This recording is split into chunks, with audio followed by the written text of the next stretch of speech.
Today we have a lot of animals.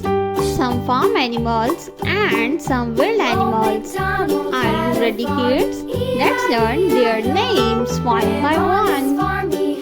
Let's start. The first one is a rabbit. This is a rabbit.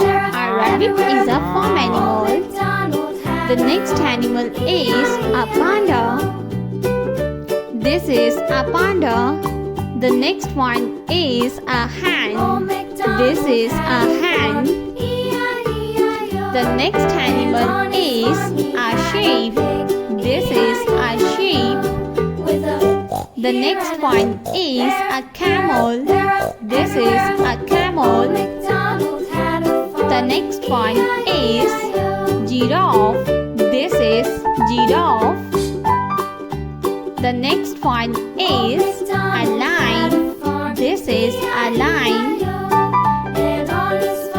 The next animal is a horse. This is a horse. The next one is a leopard.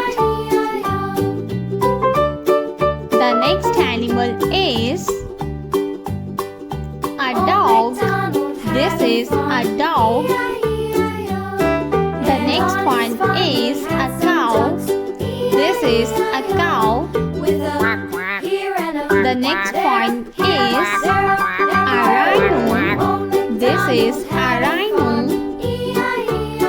The next animal is elephant. This is elephant. The next one is a deer. This is a deer.